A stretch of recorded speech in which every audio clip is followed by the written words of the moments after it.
नमस्ते मित्रों, मैं आपका दोस्त दीप और आज जो मूवी मैं आपके लिए लेके आया हूँ उसका नाम है स्पाइडर। और इस मूवी में आपको देखने को मिलेगा कि किस तरह नासा के कुछ साइंटिस्ट एरिया 21 में एलियन और स्पाइडर्स के साथ खतरनाक एक्सपेरिमेंट करते हैं और इन्हीं एक्सपेरिमेंट में उनसे एक गलती हो जाती है जिस कारण काफी सारे लोगों की जान जाती है। पर मूवी स्टार्ट करने से पहले मैं आपसे बोलना चाहूंगा आप हमारे इस चैनल को सब्सक्राइब कर लें, क्योंकि मैं आपके लिए इस चैनल पर इसी तरह की मूवीज की स्टोरी लाता रहता हूँ और आपको एंटरटेन करता रहता हूँ।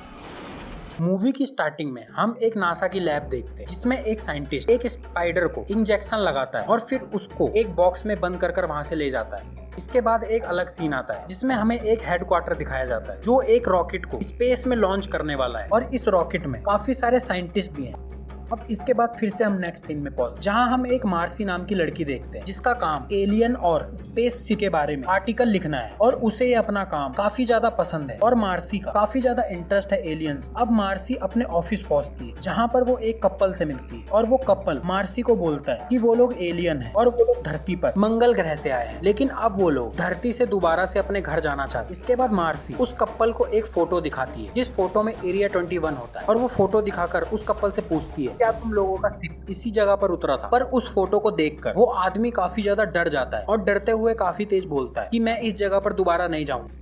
अब ये बात मार्सी अपने बॉस को बताती है और अपने बॉस को बोलती है कि हमें इस पर एक न्यूज पब्लिश करनी चाहिए। पर उसका बॉस इसको एक वाहियात बात बोलकर छोड़ देता है और उन दोनों कपल्स को अपने ऑफिस से निकाल देता है। और इसके बाद मार्सी का बॉस उसको स्पेस में गए उस रॉकेट को जिसमें साइंटिस्ट मौजूद है उस न्यूज को कवर करने के लिए बोलता है। पर मार्सी को इस न्यूज में कोई भी इंटरेस्ट नहीं होता है तो वो वहाँ से चली जाती है। अब इसके बाद मार्सी अपने 3 दोस्तों के साथ कार में जिसमें एक का नाम स्लिक है और दूसरे का जैक, और ये सब मिलकर इस समय एरिया 21 में जाने की कोशिश कर रहे हैं क्योंकि मार्सी को लगता है कि एरिया 21 में गवर्नमेंट कुछ ऐसा कर रही है जो वो दुनिया से छुपाना चाहती है। लेकिन इसी बीच हम देखते हैं स्पेस में गए हुए वो साइंटिस्ट एक स्पाइडर पर एक्सपेरिमेंट करते हैं, लेकिन इस एक्सपेरिमेंट के बीच में उनके शिप का एक्सीडेंट हो जाता है और वो शिप सीधा एरिया 21 में गिरता है जहाँ पर इस समय मार्सी और उसके दोस्त चोरी अंदर घुसने की कोशिश कर रहे हैं। लेकिन वो शिप मार्सी के काफी ज्यादा पास क्रैश होता है और उस स्पेस शिप को देखकर उस स्पेस में अपने दोस्तों के साथ चली जाती है जहाँ वो देखती है कि सभी साइंटिस्ट मर चुके हैं और उनकी बॉडी किसी वायरस के चलते अजीब तरह से बदलने लगी है। और जब मार्सी को लगता है कि इस शिप में मौजूद सभी साइंटिस्ट मर चुके हैं तभी वहाँ पर एक जिंदा साइंटिस्ट आ जाता है जो काफी बुरी हालत में है और उसकी बॉडी भी अलग ही शेप में बदलना शुरू हो चुकी है। लेकिन उसी समय वहाँ पर इस प्रोजेक्ट का इंचार्ज एजेंट ग्रे और एजेंट मर्फी पहुँचते हैं आर्मी के साथ, जिसे देखकर मर्सी और उसके दोस्त एक ट्रक में जाकर छुप जाते हैं। लेकिन इसी बीच हम देखते हैं कि एक स्पाइडर आकर उस जिंदा साइंटिस्ट के शरीर में अपना एक अंडा दे देती है। अब एजेंट ग्रे शिप के अंदर पहुँच जाता है जहाँ वो उस जिंदा साइंटिस्ट की बॉडी को ट्रक में डालने के लिए बोलता है। तो ये सुनने के बाद आर्मी सभी बॉडियों को ट्रक में डालना शुरू कर देती है। पर वो आर्मी जिस ट्रक में बॉडीज को डालती है उसी ट्रक में मर्सी और उसके दोस्त छुपे हैं। अब एजेंट ग्रे वहाँ से जाने से पहले उस पूरे शिप को बम से उड़ा देता है ताकि किसी को कोई सबूत ना मिले। अब वो ट्रक उन सभी बॉडियों को लेकर एक सीक्रेट लैब तक पहुँचता है जो एरिया 21 के अंदर ही है और इसी वजह से मार्सी और उसके दोस्त भी वहाँ पहुँच जाते हैं। अब ट्रक रुकने के बाद मार्सी और उसके दोस्त मौका देखकर उस ट्रक से निकल जाते हैं और बाहर छुप जाते हैं। तभी 2 डॉक्टर उस साइंटिस्ट को लेकर एक अलग रूम में जा रहे हैं तो मार्सी और उसके दोस्त उन डॉक्टरों का पीछा करते करते वो उसी रूम तक पहुंच जाते हैं जहां पर मार्सी और उसके दोस्त काफी अजीब चीजें देखते हैं। वहां पर कई सारे एलियन और इंसानों के सैंपल रखे होकर तो इसका फायदा उठाने के लिए मार्सी और उसके दोस्त वहां की फोटो लेना स्टार्ट कर देते। फिर वो बाद में उस आखिरी बचे साइंटिस्ट के पास पहुंचते हैं जहां मार्सी उस साइंटिस्ट से बात करने की कोशिश करती है। लेकिन वो साइंटिस्ट मार्सी को केवल एक बात बोलता है कि इन लोगों को ये सब करने से रोको और तुम लोग यहाँ से भाग जाओ। पर तभी अचानक से साइंटिस्ट के मुंह से काफी बड़ा स्पाइडर निकलता है जिसे देखकर मार्सी और उसके दोस्त काफी ज्यादा डर जाते हैं और वो स्पाइडर उन पर अटैक कर देता है। और इसी अटैक के बीच में वो दोनों डॉक्टर भी वहां पहुंच जाते हैं और वो स्पाइडर उन दोनों डॉक्टरों पर अटैक करके उनको मार डालता है। ये देखकर मार्सी और उसके दोस्त एक अलग रूम में भागकर छुप जाते हैं पर वहां पर भी स्पाइडर उन पर अटैक कर देता है, जिसके कारण मार्सी और उसके दोस्त एक और सीक्रेट रूम में पहुंच जाते हैं।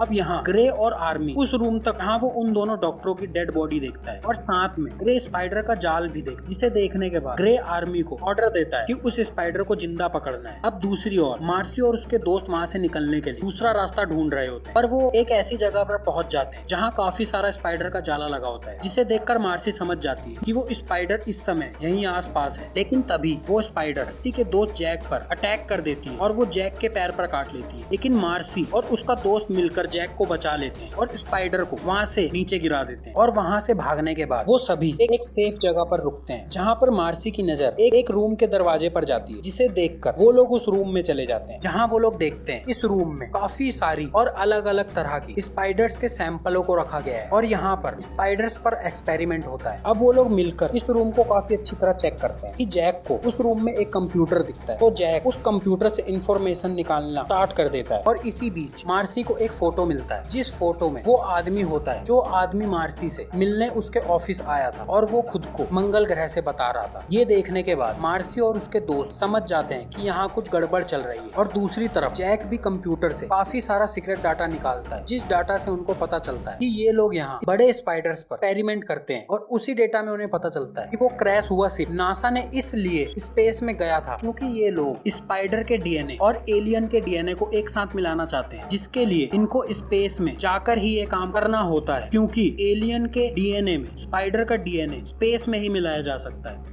एंड में जैक को एक और इन्फॉर्मेशन मिलती है कि अगर ये स्पाइडर किसी को काट ले तो उस इंसान का बचना नामुमकिन है। अब इसे देखकर जैक काफी ज्यादा डर जाता है और गुस्से में आ जाता है और वो एक हथियार उठा लेता है, जिसके बाद वो उस स्पाइडर को मारने के लिए भागता है। और उससे पहले ही जैक की मौत हो जाती है। फिर ये देखकर मार्सी और स्लिक वहाँ से लिफ्ट से बाहर जाने की कोशिश करते हैं, लेकिन वो लिफ्ट बीच में ही रुक जाती है। तो वो दोनों उस लिफ्ट से बाहर जाने के लिए सीढ़ियों पर चढ़ना शुरू कर देते हैं, लेकिन ऊपर पहुँचते ही उनके सामने वो स्पाइडर आ जाती है, जिसके कारण वो दोनों वहाँ से नीचे गिरते हैं। पर वो नीचे गिरने की जगह उसी स्पाइडर के जाल में गिर जाते हैं। यहाँ पर स्लिक उसी जाल में फंस जाता है, पर मार्सी उस जाल से बच जाती है और वो स्लिक को काफी बचाने की कोशिश करती है। पर वो स्पाइडर काफी तेजी से उनकी ओर चली आ रही होती है, जिसे देखकर स्लिक मार्सी को वहाँ से जाने के लिए बोलता है और मार्सी वहां से चली जाती है, लेकिन स्पाइडर स्लिक को आकर मार डालती है।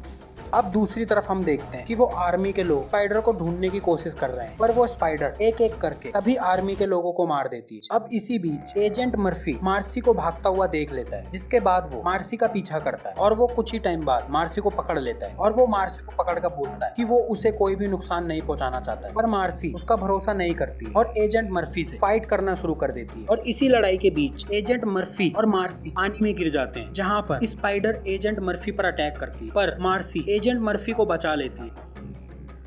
इसके बाद मार्सी और मर्फी वहाँ से दूर भागते हैं। इसी बीच वो भागते भागते एजेंट ग्रे के पास पहुँच जाते, जहाँ एजेंट ग्रे मार्सी को देखते ही पर गन तान देता है और बोलता है कि इस लड़की ने उसके बारे में काफी ज्यादा न्यूज में छापा है और आज वो उसको मार देगा और आज वो ये मौका अपने हाथ से नहीं जाने देगा। इन एंड पॉइंट पर वहाँ पर स्पाइडर आ जाता है और वो एजेंट ग्रे को पकड़ लेता है और ग्रे की बॉडी में अंडे डाल देता है। और इसी बीच मर्फी और मार्सी वहाँ से भागने के लिए लिफ्ट में चढ़ते हैं और उस लिफ्ट में भी स्पाइडर अटैक कर देती है, पर स्पाइडर की सिचुएशन का फायदा उठाते हुए एजेंट मर्फी लिफ्ट से ही उस स्पाइडर को मार डालता है। अब वो दोनों वहाँ से भागकर बाहर चले जाते, जिसके बाद वो दोनों सीधा मार्सी के ऑफिस उसके बॉस के पास पहुँचते हैं, पर वहाँ पर एजेंट ग्रे पहले से ही मौजूद होता है, जिसे देखकर मार्सी और मर्फी काफी ज्यादा चौंकते हैं। उनके हिसाब से स्पाइडर ने एजेंट ग्रे को पहले ही मार डाला था। अब उन लोगों की आपस में काफी ज्यादा बहस होती है, पर एंड में हम देखते हैं ग्रे के शरीर के अंदर से अचानक से एक काफी बड़ा स्पाइडर बाहर निकल कर आता है, क्योंकि स्पाइडर ने उसकी बॉडी में अंडे डाले थे। अब वो स्पाइडर ग्रे की बॉडी से बाहर आकर सब पर अटैक करना शुरू कर देता है और ये देखकर सभी लोग काफी ज्यादा डर जाते और यहाँ वहाँ भागना शुरू कर देते हैं। लेकिन इसी बीच एजेंट मर्फी एक रॉकेट मिसाइल से स्पाइडर पर अटैक करते हैं और उनका निशाना चूक जाता है। अब वो स्पाइडर काफी तेजी से शहर के अंदर चला जाता है, जहाँ पर पुलिस स्पाइडर के ऊपर काफी सारी गोलियां चलाती है, पर उन गोलियों से स्पाइडर को कोई फर्क नहीं पड़ता है। अब वहाँ पर एजेंट मर्फी और मार्सी एक हेलीकॉप्टर से पहुंचते हैं, जिसके बाद मार्सी एक और रॉकेट लॉन्चर स्पाइडर पर चलाती है, पर उसका निशाना चूक जाता है। अब इनके पास केवल एक ही रॉकेट लॉन्चर बचा है, तो इसके लिए एजेंट मर्फी अपने हेलीकॉप्टर को स्पाइडर के और पास लाता है और इसी नजदीकी के कारण स्पाइडर एक जोरदार टक्कर हेलीकॉप्टर पर मार देता है, जिसके बाद मर्सी हेलीकॉप्टर से नीचे गिरती है, पर हेलीकॉप्टर से मर्सी के बंदे होने के कारण वो हेलीकॉप्टर पर ही लटक जाती है। इसी सिचुएशन में मर्सी अपना लास्ट बचा रॉकेट लॉन्चर स्पाइडर पर चलाती है और इस बार उसका निशाना एकदम परफेक्ट लगता है और वो रॉकेट लॉन्चर स्पाइडर को वहीं पर खत्म कर देता है और ये मूवी यहीं पर एंड हो जाती है। तो अब आप मुझे कमेंट करके बताइए आपको मूवी कैसी लगी, और मैं आपके लिए इस चैनल पर इसी तरह की मूवियों की स्टोरी लाता रहता हूँ, तो आप इस चैनल को सब्सक्राइब कर लें। धन्यवाद।